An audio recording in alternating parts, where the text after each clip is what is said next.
balik lagi di Poci, podcastnya Anak Agency episode 14. Hari ini gue mau ngomongin sesuatu yang deket banget sama kita, familiar apalagi di corporate maupun di digital agency, yaitu soal presentation. Ada pembahasan di sini adalah powerful presentation. Langsung aja kita bahas bareng Mbak Natalia. Halo Mbak. Halo Feby. Halo.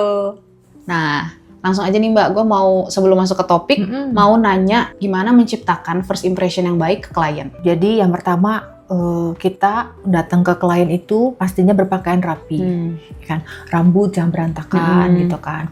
Terus kalau misalkan nih muka kita agak pucet, baiknya pakai lipstick ya kan, pakai blush on, jadi lebih ngeping-ngeping gimana gitu kan.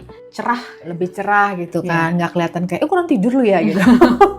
Kan first impression. Terus jangan lupa pakai parfum gitu. Jadi ketika kita bersalaman dengan klien, gitu kan wangi gitu kan. First impression itu juga kan pada saat kita eye contact kan, nah ke klien jangan lupa senyum gitu. Jadi kita mencairkan suasana. Jadi kita kayak seakan-akan kita bersahabat loh dengan si klien itu gitu. Baru salaman seperti itu sih. Itu menurut gue first impression.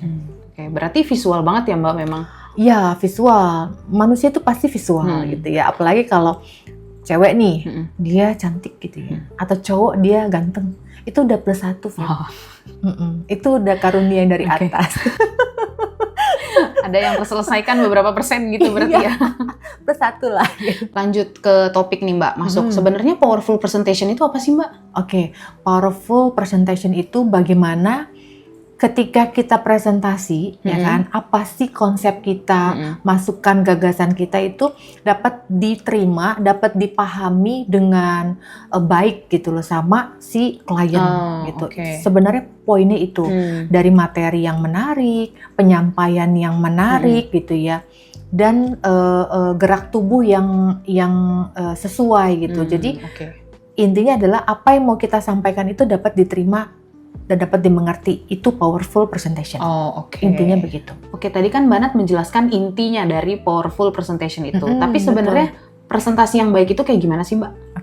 Presentasi yang baik itu pastinya kita harus ada persiapan, ya kan? Persiapannya ngapain? Kita latihan presentasi, gitu kan? Slide demi slide kita harus pahamin bagaimana cara kita untuk berbicara nanti di sana.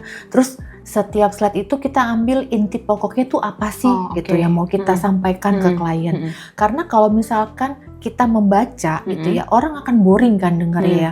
Tapi ketika kita slide itu kita bisa menjelaskan poinnya, bahkan seakan-akan mereka tuh mendengarkan kita sedang mendongeng, itu kan lebih seru gitu ya. Lebih mereka cepat mudah ketangkep gitu kan, poinnya apa sih yang lu mau kerjain gitu kan. Jadi yang pertama itu persiapan, ya kan. Terus yang kedua, nah slide PPT-nya juga baiknya itu jangan terlalu banyak teks gitu kan. Nah perlu ada kombinasi dengan visual gitu kan. Karena mata kita kan lebih enak yang visual-visual, yang seger-seger gitu ya. Nah kayak first impression tadi ya. Iya. Nah terus walaupun misalkan gitu, kita mau bikin campaign nih, mekanisme kan panjang gitu. Nah baiknya kita olah menjadi contoh nih, kalau ini nama campaign-nya itu lebih besar, berwarna. Jadi bagusnya itu satu slide itu tidak monoton gitu, tapi ada sesuatu teks yang ter-highlight. Mungkin kita buatkan logo campaign-nya gitu, jadi ada visualnya gitu. Jadi lebih menarik gitu loh slide presentasinya. Nah pada saat presentasi juga kita juga sebisa mungkin mengajak klien untuk berinteraksi, itu juga boleh gitu ya. Atau selipin study case yang memang real gitu kan. Jadi mereka lebih presentasi kita lebih hidup lah gitu. Nah, terus pada saat kita presentasi baiknya eye contact gitu dengan klien. Jadi ketika kita presentasi kan pasti kita fokus ke layar nih, jangan sampai kita mukanya ke layar mulu gitu kan. Kliennya ternyata kabur. Tiba-tiba nengok loh. Iya, pas nengok loh, lu ngomong sama siapa gitu ya. Jangan sampai. Jadi pada saat kita presentasi, alangkah baiknya kita menatap ke klien gitu. Jadi itu lebih engage gitu ya. Gitu sih. Jadi memang presentasi itu intinya adalah persiapan, materinya menarik gitu ya. Dan pastikan pembawaan kita juga menarik pada saat presentasi. Dan jangan lupa eye contact gitu ya. Dan selipin boleh sih ada guyonan sedikit selipin boleh. True story yang kita masukin, contoh-contoh yang relate gitu itu juga boleh. Gitu. Ataupun kita membuat pertanyaan ke klien untuk klien menjawab, itu kan juga seru gitu ya. Iya. Gitu sih. Berarti itu kayak guyonan, terus kayak kita berinteraksi sama klien, itu berarti salah satu triknya juga biar suasananya nggak tegang kali ya, Mbak? Iya, benar. Suasananya dari awal tuh baiknya kita bikin tuh friendly lah gitu. Auranya tuh aura friendly gitu. Makanya di kitanya juga kalau presentasi, oh ya lupa nambahin satu. Kita kalau presentasi tuh jangan gugup sih ya. Gimana cara kita nggak gugup? Kita mikirnya gini, oke, ini slide PPT punyaan gue. Yang paham gue. Yang tahu gue, yang lain nggak tahu gitu loh. Jadi berkata kita berpikir kayaknya gue yang paling pinter deh gitu loh. Jadi itu membuat kita jadi tingkat kepedeannya lebih ada gitu. Oke, gue siap presentasi. Toh mereka juga perlu gue kasih tahu nih gitu loh. Jadi jangan sampai kitanya udah deg-degan, jiper, itu membuat kita jadi gak fokus sih, Feb. Gitu. Buat apa deg-degan, ketakutan gitu kan. Jadi slide presentasinya kemana, omongan kita kemana, nah itu namanya kurang fokus ya kan. Nah tadi kan Mbak Nat udah kasih tahu tuh gimana presentasi yang baik, terus tips memecahkan suasana juga biar nggak tegang. Nah gue juga mau tahu dong gimana kita tahu kalau misalkan klien tuh memang udah paham sama slide yang kita presentasiin dan juga mereka tuh interest. Nah pada saat kita presentasi gitu kan, kita ngomong nih presentasi gini. Nah jangan lupa muka kita juga ke klien. Nah kita lihat nih mereka menikmati nggak saat kita presentasi gitu kan, mereka fokus nggak apa yang kita ngomong, jangan sampai mereka pegang handphone gitu kan, kita nggak dilihat gitu kan. Jadi kalau kita melihat bahwa klien fokus nih sama kita, ya udah kita melihat si klien melihat presentasi kita.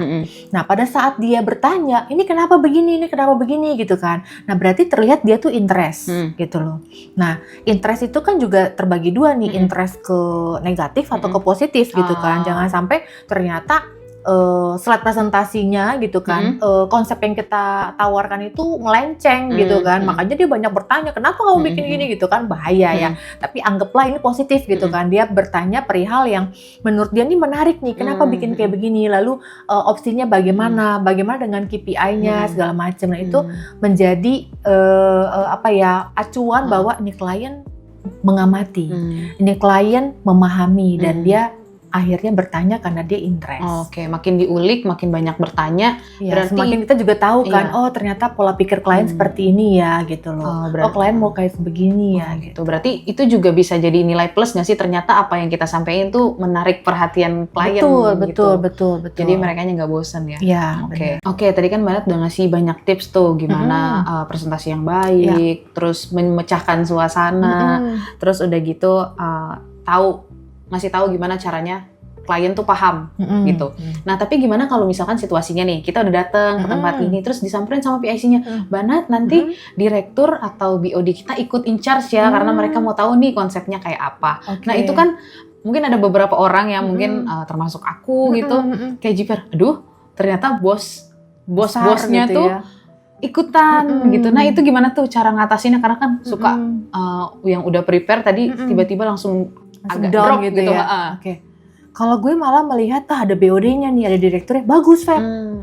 Malah gue berpikir kalau perlu gue udah print tuh penawaran. Langsung gue todong, approve Pak gitu. Nah jadi gini, biasanya kan PIC baru ngabarin pada hari H gitu, oh ternyata direksi kita mau ikut gitu kan, tuh direktur kita mau ikut. Ya kalau menurut gue, walaupun dia direktur, walaupun dia BOD, dia makan nasi kan Feb. Ya udah, sama kan kita. Jadi kenapa kita harus jiper, kenapa kita harus takut gitu. Ya sudah, anggap aja gini, apa yang membuat lo untuk lebih tenang? Kalau gue set nih, apa yang membuat gue lebih tenang? Ya udah, gue anggap ya dia orang biasa aja. Orang biasa yang ingin mendengarkan gue presentasi. Ya udah. Nah, jadi gue atur pola pikir sih Feb gitu loh. Pola pikirnya itu gue set seperti itu supaya gue nggak deg-degan gitu kan. Ya udah, gue udah atur, gue lebih tenang, ya gue presentasi dengan nyaman gitu loh. Oh, gitu oke, sih, Feb. oke. Kalau gue ngakalinnya kayak gitu. Oke, berarti memang pola pikirnya harus Harus bener ya. dulu. Sama ini kali ya tips yang tadi Mbak Nat infoin kalau ya udah ini kan slide kita yang tahu. Iya, betul. Kan ya. kita harusnya lebih tahu nih apa yang mau kita sampaikan. Justru mereka hadir, mereka pengen tahu ada apa nih, bagaimana nih cara gue memperbaiki brand gue, bagaimana nih supaya penjualan gue naik misalkan kayak gitu kan, awareness gue naik gitu kan. Mereka kan butuh kita lah gitu kan sebagai digital agency gitu kan untuk mengelola brand gitu kan. Nah, berarti kan kita justru agak bangga nggak sih kayak kita bangga loh kita bisa menyampaikan analisa, menyampaikan konsep, ide untuk brand lo gitu kan. Justru itu sih Feb. Jadi kita ya pede aja gitu. Tapi bukan berarti kita brutal gitu atau ugal-ugalan presentasi enggak. Tetap kita ada etika, sopan santun tetap ada gitu loh. Sama satu lagi, gue biasa gini, kalau presentasi itu ton suara tuh harus baik gitu ya. Bagaimana membuat orang tuh percaya gitu kan. Terus presentasi baiknya jangan kebanyakan Nah kalau dulu tuh dosen tuh pernah ngomong presentasi kebanyakan nya daripada presentasi. Itu nggak boleh gitu. Jadi presentasi itu juga nggak boleh sebenarnya. Nah presentasi ya udah, makanya latihan kan. Yang tadi gue bilang kan tadi latihan dulu sebelum presentasi. Kalau perlu dulu ada bos gue ngomong gini, Nat, lu kalau mau presentasi, lu presentasi muka lu depan kaca. Dalam hati gini, kenapa depan kaca? Oh iya. Jadi kan gue bisa lihat mimik gue nih, mimik gue yang ketakutan, kebingungan gitu ya. Nah dari situ ya gue jujur gue praktekin tuh Feb, awal-awal gue presentasi gitu, awal-awal gue jadi AE gitu ya. Tapi makin kesini ya gue nggak ngaca lagi, udah tapi tetap latihan. Iya. Gitu. Jadi walaupun gue udah sering ketemu klien, sering presentasi, jujur ya Feb, gue nggak pernah luput dari latihan. Oke. Gitu. Itu aja kuncinya sih.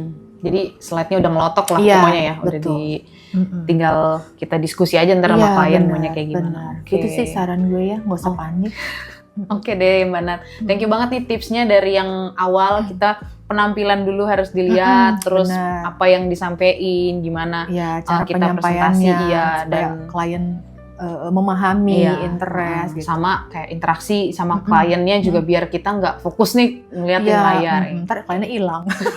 Benar juga. Oke. Sekali lagi thank you nih Mbak Nat buat pembahasannya. Nah, buat teman-teman netizen, artizen yang nonton Poci ini, kalau misalkan kalian juga punya pertanyaan nih soal presentasi yang baik atau kalian punya kendala-kendala, boleh banget komen di kolom komentar, nanti bantu aku buat jawab teman-teman yang Mbak Nat ya. Nanti dibantuin jawabannya. Jadi kalau ada masalah apa, komen aja nanti kita jawab. Oke, nanti dibantuin kita sama Mbak Nat. Kita kasih tipsnya. Ya, tips and tricks yang belum dikupas di sini mungkin kalian punya kendala tersendiri. Iya. Kan orang-orang presentasi juga ada kendalanya masing-masing ya kayak gitu. Oke deh. Nah, kalau gitu mungkin pembahasan Poci hari ini sampai di sini. Cuman kalau kalian mau tahu soal tren di dunia digital, terus konten-konten tren ataupun kayak services dari Art Digital, nah boleh banget kalian cek di sosial medianya Art Digital, ada di Instagram, Facebook, TikTok, YouTube, LinkedIn, pokoknya lengkap deh. Kalian juga lengkap lah. Betul. Kalian kalau mau cek portofolionya juga bisa di website yang ada di bawah ini. Nah, thank you Mbak Nat sekali lagi untuk pembahasannya. Terima kasih juga. Sampai jumpa di episode Poci selanjutnya. Bye. Bye, see you.